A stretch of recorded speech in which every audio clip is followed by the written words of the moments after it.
मुझे इस बात का यकीन है कि दुनिया हम पे हंसती होगी कि ये क्या लोग हैं और ये कैसे लोग हैं कि इनको कोई समझ नहीं आती कि किस वक्त क्या करना चाहिए। एक तरफ तो आईएमएफ के साथ मुज़ाकरात कर रहे हैं, 1.2 बिलियन के लिए लिटरली भीख मांग रहे हैं, और दूसरी तरफ ये देखिए इनके जो जो अयाशियां हैं।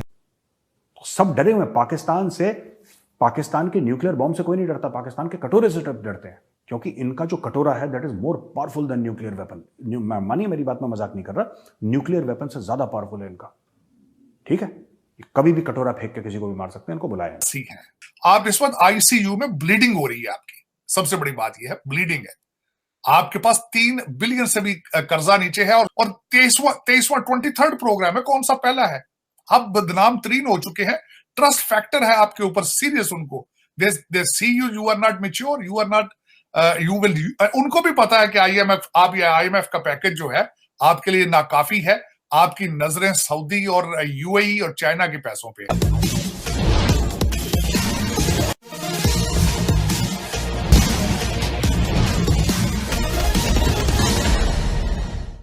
एक गुजारिश करना चाहता हूँ प्राइम मिनिस्टर शहबाज शरीफ से। बहुत हो गया, बहुत हो गया। ये मुल्क इसलिए नहीं बना था। हमारे बुज़ुर्गों ने बहुत जद्दोजहद की, बहुत कुर्बानियाँ दी, और उसके बाद पाकिस्तान मारिज़ वजूद में आया। और इसका मारिज़ वजूद में आना बज़ात ख़ुद एक बहुत बड़ा मौज़ा था। गो के बाद में जो वाक़यात हालात पाकिस्तान के रहे, मशरक़ी पाकिस्तान हमसे अलग हो गया, बांग्लादेश बन गया। लेकिन चलिए, तारीख़ में इस किस्म की चीज़ें हो जाती हैं। हमने फिर आगे बढ़ने की सोची, और हम ख्वाहिश तो यही थी कि हम आगे बढ़ते, लेकिन ऐसा हुआ नहीं। मुझे इस बात का यकीन है कि दुनिया हम पे हंसती होगी। चीन को डर लग रहा होगा, मतलब ये जैसी चाइना का बंदा बैठा है वहां पे जाके मांग लेंगे। सब डरे हुए पाकिस्तान से। पाकिस्तान के न्यूक्लियर बॉम्ब से कोई नहीं डरता, पाकिस्तान के कटोरे से डरते हैं। अब समझ लो 5-6 दोस्त वहां पे ममालिक बैठे हुए हैं, यार दोस्त बैठे हैं, कोई इंडिया का, कोई ईरान का, कोई चीन का, कोई रूस का, कोई तजाकिस्तान का, सब वहां पे बैठे हुए हैं, आराम से बातचीत कर रहे हैं। यार अफगानिस्तान के बारे में क्या करना, पाकिस्तान वहां पे पहुंचेगा, पाकिस्तान क्या बोलेगा, वो अफगानिस्तान को छोड़ो यार, हमारी तरफ देखो, वो अफगानिस्तान का भी एड पूरा खा जाएगा। तो इसलिए पाकिस्तान से अफगान भी डरते हैं, इंडियंस भी डरते हैं, चीनी भी डरते हैं, दुनिया डरती है, क्योंकि इनका जो कटोरा है that is more powerful than nuclear weapon. मानिए मेरी बात, में मजाक नहीं कर रहा, न्यूक्लियर वेपन से ज्यादा पावरफुल है इनका। ठीक है, कभी भी कटोरा फेंक के किसी को भी मार सकते हैं, इनको बुलाया। एक टिपिकल पाकिस्तानी प्रॉब्लम है, सबके सामने लेट जाओ, कटोरा लेके लो। जैसे फील्डर डाइव नहीं मारता जमीन पे कैच पकड़ने के लिए, ये कटोरा लेके डाइव मार देते हैं कि कोई पैसा फेंके तो मैं ऐसे चिल्लड़ पकड़ लूं, समथिंग लाइक दैट। तो वहां पे पाकिस्तान को नहीं बुलाया, और पाकिस्तान के इस बारे में बातचीत भी नहीं कर रहा पाकिस्तान, क्योंकि पाकिस्तान अपने इमरान ने ये कह दिया, नवाज शरीफ ने कह दिया, इसी में इतना बिजी है कि दुनिया में क्या हो रहा है, पाकिस्तान इज नॉट बॉर्डर्ड। कि ये क्या लोग हैं और ये कैसे लोग हैं कि इनको कोई समझ नहीं आती कि किस वक्त क्या करना चाहिए। एक तरफ तो आईएमएफ के साथ मुज़ाकरात कर रहे हैं, 1.2 बिलियन के लिए लिटरली भीख मांग रहे हैं, और दूसरी तरफ ये देखिए इनके जो जो अयाशियाँ हैं। तो ये सूरत हाल है, वो ये ठीक नहीं है। एक तरफ तो हमारे इकॉनमी है, बजट डेफिसिट अगर आपने अपना कम करना है तो किस तरह कम होगा। ये सिर्फ तनख्वाह न देकर तो कम नहीं हो सकता, और आप जानते हैं कि चैलेंजेस कितने संगीन हैं, किस कदर बहरानी सूरत हाल है पाकिस्तान की। लेकिन हमारे वही नखरे, हमारे वही अंदाज, वही अयाशियाँ किसी तौर भी ख़त्म नहीं हो रही। तो खुदारा इन चीज़ों पे थोड़ी तवज्जो दीजिए, जग हंसाई मत कराइए। कि इंडिया का जब डॉक्टर जयशंकर आए यूनाइटेड नेशंस, तो उन्होंने आई थिंक 2021 में या 22 में, आई थिंक 22 में जब आए, तो उन्होंने वहाँ पे स्पीच की, और उन्होंने 5 पॉइंट जो है वो डिस्कस किए। और लेकिन उनमें एक पॉइंट बड़ा इंपॉर्टेंट है जो मैं आपसे ये डिस्कस करना चाह रहा हूँ।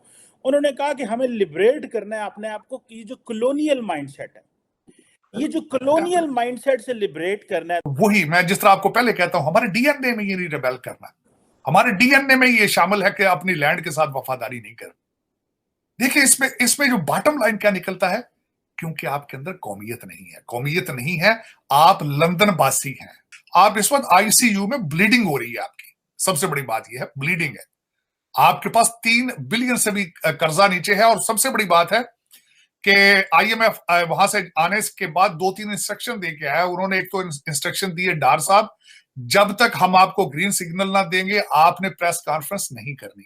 दूसरा सिग्नल उन्होंने दिया है, उन्होंने शराइत दी है, लेकिन उसके नीचे उन्होंने ये नहीं लिखा उस अपने फाइनल लेटर के कि either we will give you money or will not give you money, we will give you money but how much, ये आखिर में वो लिख कर नहीं देंगे, विच इज वरीसम। और दूसरा एक मैं IMF के बारे में जब पढ़ रहा था, बोर्ड के सामने कई चीजें जाती हैं तो वहां से भी रिजेक्ट हो जाती हैं कई चीजें, माजी में मैंने देखा है। ये कुछ जरूरी नहीं है कि आप बोर्ड के सामने जो आएगा सारा कुछ वो अप्रूव हो जाएगा। वो आपसे बड़े सीरियसली डिसअपॉइंटेड हैं, आप उनके साथ काम नहीं करते, आप उनको, और 23वां 23rd प्रोग्राम है, कौन सा पहला है, आप बदनाम तरीन हो चुके हैं।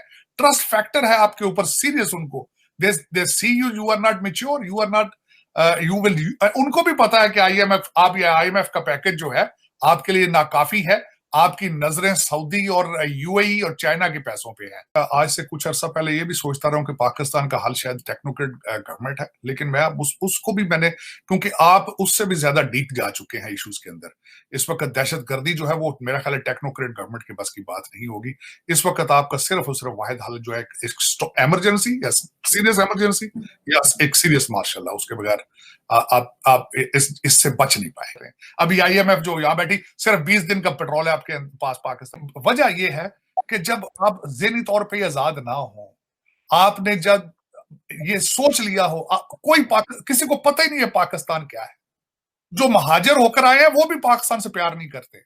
दुख की वाली बात तो ये है ना, जिनकी बहनें, फूफियां, मासियां, चाचियां लुटियां गई रास्ते, उनको भी पाकिस्तान का कोई नहीं है प्यार। तो मैं अब क्या किसी को कहूं कि इससे ज्यादा क्या आगे, जिनको पाकिस्तान की हया ही नहीं है कि किस तरह बनाया गया था।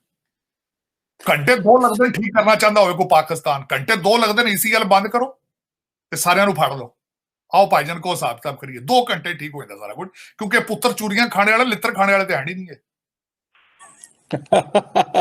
बिल्कुल सही कहा तार साहब। कोई हल है किसी के पास? ये जो मार्शल लॉ की ऑप्शन है, ये तो कोई अच्छी ऑप्शन तो नहीं है। तो नहीं ऑप्शन, मैं एग्री करता हूं, मैं ये थोड़ी कह रहा हूं कि इट्स अ गुड ऑप्शन, लेकिन और ऑप्शन नहीं है आपके पास। उसकी वजह ये है, मेरा क्वेश्चन आपसे ये है कि आपके इलेक्शन कराने से वही चेहरे फिर सामने आ जाएंगे तो क्या तब्दीली आएगी? और मुझे ये बताएं कि इलेक्शन कराने से आपकी करप्शन किस तरह रुकेगी, और इलेक्शन कराने से आपकी इकोनॉमी किस तरह रेल पे आ जाएगी?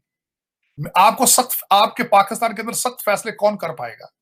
सिर्फ मार्शल लॉ कर पाएगा और नहीं कर पाएगा। हालांकि मैं इसके हक में नहीं हूं, लेकिन मैं एज ए पॉलिटिकल साइंटिस्ट ये बताना चाहूंगा कि सिंसियर डिक्टेटरशिप चाहिए होती है, जहां पे इस तरह के गड़े जिथे अगे समुद्र पीछे खाई होवे, उत्थे सीरियस डिक्टेटरशिप चाहिए होती है। बैठी भी थी तो कैबिनेट का साइज 85 कर दिया, ये मैच्योरिटी। IMF वाले यहां बैठे हैं, अपना हाफिज साहब लंदन चले गए हैं, जो छोटे मियां है वो टर्की जाने की तैयारी कर रहे हैं। अभी IMF जो यहां बैठी, सिर्फ 20 दिन का पेट्रोल है आपके पास पाकिस्तान के। आप सब दुबई बैठे हुए हैं सर। आप अगर हमसे जुड़ा रहना चाहते हैं तो कृपया मेरे चैनल को सब्सक्राइब करें तथा बेल आइकन भी दबा दें, ताकि नई वीडियो की जानकारी तुरंत आप तक पहुंच जाए। धन्यवाद। जय हिंद।